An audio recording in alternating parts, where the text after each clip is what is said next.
প্রেগনেন্সিতে অনেক প্রেগনেন্সি মা রয়েছেন যারা স্বাভাবিকভাবে প্রেগনেন্সিতে পা ফুলে যাওয়া দেখে অনুমান করে থাকেন এটি ছেলে সন্তান অথবা মেয়ে সন্তান হওয়ার লক্ষণ।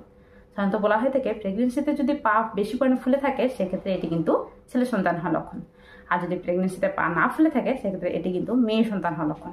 তবে এক্ষেত্রে বলে রাখি যে প্রেগনেন্সিতে পা ফুলে যাওয়ার সমস্যা কিন্তু আপনার ক্ষেত্রে দেখা দিতেও পারে, আবার নাও দেখা দিতে পারে। এক্ষেত্রে প্রেগনেন্সিতে বিশেষত থার্ড ট্রাইমেস্টারে প্রায় বেশিরভাগ প্রেগনেন্সি মায়ের ক্ষেত্রে এটি কিন্তু দেখা দেওয়া স্বাভাবিক। তবে এক্ষেত্রে আপনার ছেলে সন্তান হতে পারে অথবা মেয়ে সন্তান হতে পারে, এটির কিন্তু কোনো রকম সায়েন্টিফিক কোনো প্রমাণ নেই। তো অবশ্যই বলবো প্রেগনেন্সিতে এই পা ফুলে যাওয়ার সমস্যা কিন্তু হওয়া স্বাভাবিক। তবে এক্ষেত্রে যে বিশেষ লক্ষণগুলোর কথা বললাম, যে হুটহাট করে পা ফুলে যাওয়া, পা অনেক ঠান্ডা হয়ে যাওয়া, এছাড়াও পা ফুলে যাওয়ার সঙ্গে সঙ্গে আপনার মুখ হাত ফুলে যাওয়া, মাথা ঘোরার সমস্যা হওয়া, আরও বিভিন্ন ধরনের সমস্যা যদি দেখা দিয়ে থাকে সেক্ষেত্রে অবশ্যই ডাক্তারবাবুর সঙ্গে যোগাযোগ করবেন। এক্ষেত্রে বাচ্চার কিন্তু অনেক বড় ক্ষতির কারণ হতে পারে।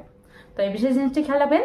তাছাড়াও প্রেগনেন্সিতে বেশি বেশি পরিমাণে জল খান, হেলদি খাবার খান এবং অবশ্যই পুষ্টি জাতীয় খাবার খান, যাতে বাচ্চা ঠিকঠাক থাকে এবং আপনিও হেলদি থাকেন।